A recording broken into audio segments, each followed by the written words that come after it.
लेकिन अगर वो किडनैपिंग किडनैपर्स पर ही भारी पड़ जाए तो क्या होगा, यानी कि अगर शिकारी खुद शिकार बन जाए तो कैसा होगा।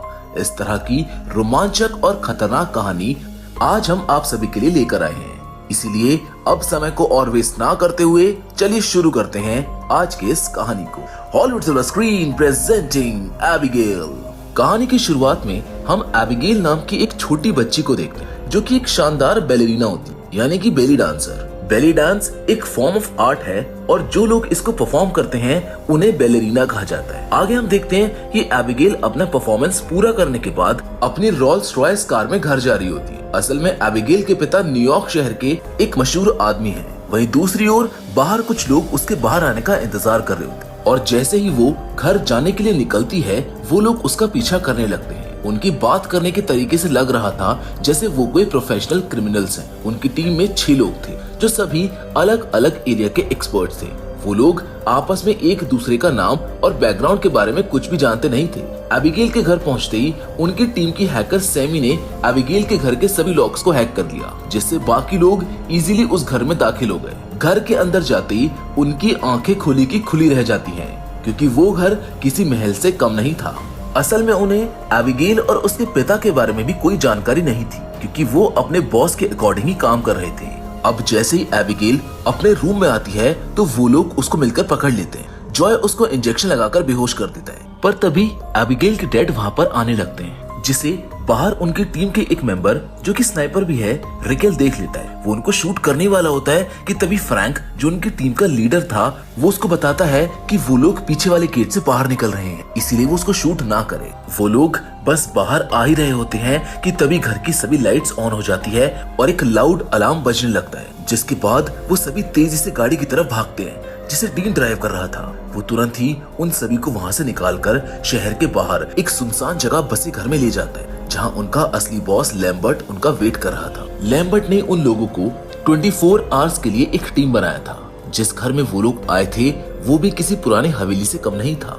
वो अंदर से बहुत ही आलीशान और खूबसूरत था, जिसको देखकर वो सभी काफी शॉक्ड हो जाते हैं, क्योंकि उन्हें इतने मॉडर्न एरा में उस तरह की हवेली की उम्मीद नहीं थी। खैर आगे लैम्बर्ट उनको बताता है कि उनको अब 24 आवर्स तक उस बच्ची यानी कि एबिगेल का ख्याल रखना है, ताकि वो उसके बदले उसके पिता से 5 करोड़ रुपए ले सके। उन लोगों को आपस में पर्सनल इंटरेक्शन के लिए भी मना किया जाता है, ताकि अगर कोई भी पकड़ा जाए तो गलती से भी दूसरे के बारे में कोई इन्फॉर्मेशन ना दे पाए। लैम्बर्ट उन सभी से उनके सेलफोन्स भी ले लेता है, ताकि कोई उनको गलती से भी ट्रैक ना कर पाए। अब इस सब के बाद लैम्बर्ट उन्हें उस घर में छोड़कर वहाँ से चला जाता है। कुछ ही देर में सभी लोग आपस में साथ बैठकर पार्टी करने लगते हैं, जिसमें जॉय ड्रिंक नहीं करती है, लेकिन वो समय समय पर एक कैंडी खाती रहती है, जो कि काफी अजीब था। वहीं डीन जॉय से बार बार उसकी पर्सनल लाइफ के बारे में सवाल करता है और उसके ना बताने पर वो खुद से उसके और बाकी सब के बारे में भी कुछ ना कुछ कहानियां सुनाने लगता है। जिसके बाद फ्रैंक जॉय को $100 देकर उसे अपने बारे में बताने के लिए कहता है, जिस पर वो बताती है कि वो एक डिटेक्टिव है। ये सुनकर बाकी सभी लोग काफी एक्साइटेड हो जाते हैं, क्योंकि जॉय ने ये सिर्फ उसे ऑब्जर्व करके बता दिया था। अब बाकी लोग भी उसे अपने बारे में बताने के लिए कहते हैं, जिस पर वो बताती है कि पीटर एक क्रिमिनल है, सैमी एक अमीर लड़की है जो अपने आप को प्रूव करने के लिए वहाँ पर आई है, रिकल्स एक एक्स मरीन ऑफिसर है और डीन कोई प्रोफेशनल नहीं है बल्कि एक अनस्टेबल आदमी है,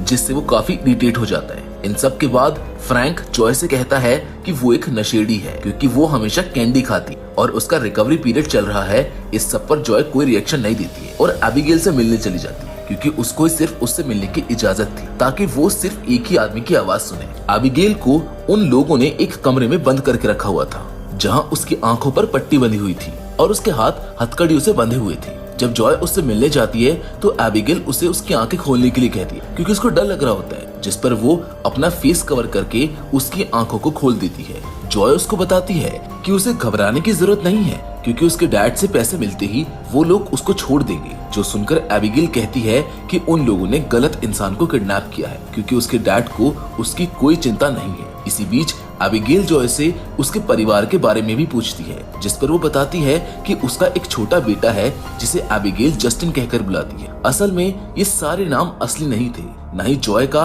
और न ही जस्टिन का या फिर किसी और का। वो बस इन नामों को अभी के लिए इस्तेमाल कर रहे होते हैं। जब एबिगेल जॉय को अपने डैड के खुद से लगाव ना होने के बारे में बताती है तो जॉय काफी परेशान हो जाती है और वहाँ से जाने लगती है कि तभी एबिगेल उससे कहती है कि आज जो भी उसके साथ वहाँ पर होगा उसके लिए उसको अफसोस है। ये सुनकर जॉय को कुछ समझ नहीं आता है और वो वहाँ से चली जाती है। वो बाहर आकर फ्रैंक से एबिगेल के डैड के बारे में पूछती है मगर उसे कुछ भी पता नहीं होता है, जिसके बाद फ्रैंक को कुछ गड़बड़ लगती है। इसीलिए वो खुद एबिगेल के पास जाता है और उसे डरा धमका कर उसके डैड के बारे में पूछता है, जिस पर वो बताती है कि वो क्रिस्टफ लेजार की बेटी है। जिसको सुनते ही फ्रैंक के पैरों तले जमीन खिसक जाती है और वो वहाँ से जाने लगता है। उसको जाता देख सभी उससे पूछते हैं कि आखिर क्या बात है, जिस पर जब वो सबको क्रिस्टोफर के बारे में बताता है तो बाकी लोग भी काफी डर जाते हैं, क्योंकि क्रिस्टफ लेजार एक काफी रहस्यमयी और ताकतवर आदमी था जिसके बारे में मार्केट में कई कहानियां थी